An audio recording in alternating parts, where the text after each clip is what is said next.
सभी सनातन धर्म अनुयायी भक्तों का आपके अपने संपूर्ण चैनल साहित्य संगम पर स्वागत है। आज हम सुनेंगे कैकेयी का रामचंद्र जी को महलों में बुलवाकर सारी स्थिति से अवगत कराना बताना। तो जब रामचंद्र जी महलों में आते हैं, मंत्री ने जाकर कहा शीघ्र उठे सुख कंद, आए माँ के सामने रामचंद्र सानंद।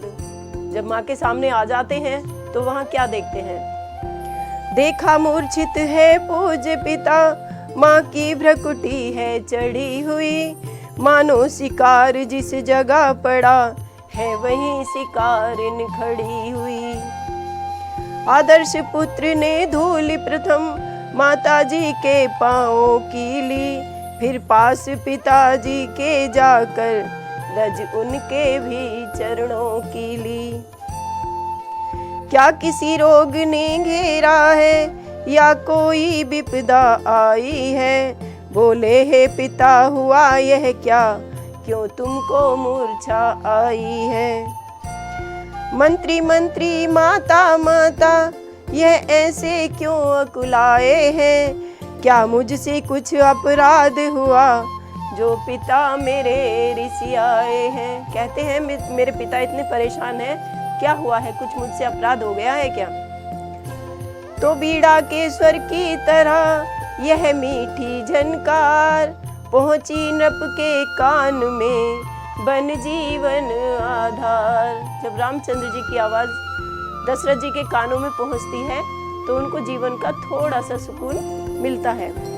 कुछ आया चेत खुली आंखें, फिर एक श्वास मुख से निकला, धीरे धीरे अब होठ हिले, हे राम शब्द मुंह से निकला। बेटे की प्यारी छवि निहार अच्छी प्रकार भर ली आंखें, आशीष आंखों आंखों में दे, फिर वहीं बंद कर ली आंखें। रामचंद्र जी को आंखों आंखों में ही आशीर्वाद देकर दशरथ जी ने आंखें फिर से बंद कर ली। कैकेयी ने तब कहा राम इधर दो ध्यान, मैं जो कहती हूँ उसे सुनो लगा कर कान।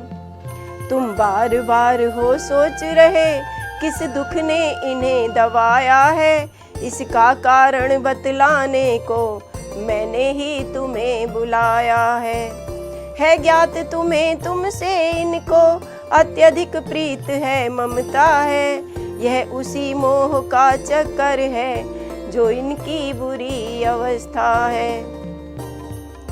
दो वर देने का वचन मुझे अवधेश्वर ने दे रखा है, यह उसी मोह का चक्कर है जो इनकी बुरी अवस्था है।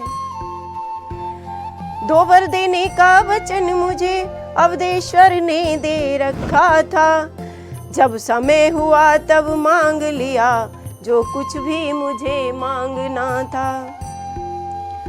मांगा यह तिलक भरत को हो 14 वर्षों वनवास तुम्हें, ये सुनकर नृप मूर्छावंत हुए, इच्छा थी रखे पास तुम्हें। पर हुआ वही जो होना था, पूरी न हो सकी इच्छा ये, तुम अपना धर्म समझते हो तो शीश चढ़ाओ आज्ञा ये।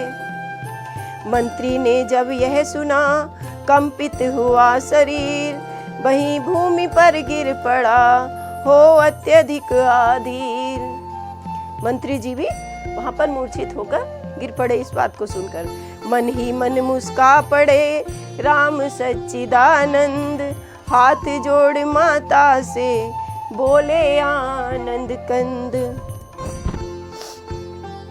बड़भागी वह बेटा है जो पितु माँ का आज्ञाकारी है, माता यदि यही आज्ञा तो जिंदगी पवित्र हमारी है। हम इतने बड़े हुए फिर भी यह खेद सदा ही रहा हमें, माता या पिता किसी ने भी आदेश न कोई दिया हमें। निश्चय है आज स्वर्ण अवसर आज्ञा हमको देती है माँ, है आज हमारा अहो भाग्य हमसे सेवा लेती है माँ। हम स्वयं विचारा करते थे, थोड़ा सा समय बनों में दे, तब जानेंगे हम दुख क्या है, जब जीवन दुखी जनों में दे। सच कहते मन की कहते हैं, है तिलक बहुत ही भार हमें, वह भरत प्राण प्यारे को हो, इसमें आनंद अपार हमें। हाँ चिंता कुछ है तो ये है, पितुवर की आज व्यथा इतनी, अचरज है इतने पर ही है, इनकी बुरी दशा इतनी। संभव है बात और भी हो, जिसका आघात करारा हो, मालूम हमें ये होता है, कोई अपराध हमारा हो। इस प्रकार कहते हुए बढ़े पिता की ओर, तभी के कई ने कहा, ठहरो करो न शोर। जितने क्षण यहाँ रहोगे तुम, इनका संताप न जाएगा, बन जाओगे जब तिलक नहीं, यह पश्चाताप न जाएगा। इस कारण अच्छा तो यह है, दुख और न इनको पहुँचाओ, जितनी जल्दी हट सकते हो, इनके आगे से हट जाओ। सुने जिस समय कान से माता के यह बैन, हटे पिता की ओर से तभी पुत्र के नैन। अनुराग बाप से है परंतु माँ के दर्जे का मान किया, उन नैनों ने रनिवास छोड़ अब द्वार और का ध्यान किया। उस समय पिता को मन ही मन अभिवादन कर रघुनाथ चले, माता जी से जो आज्ञा कहे, सानंद नवा कर मात चले।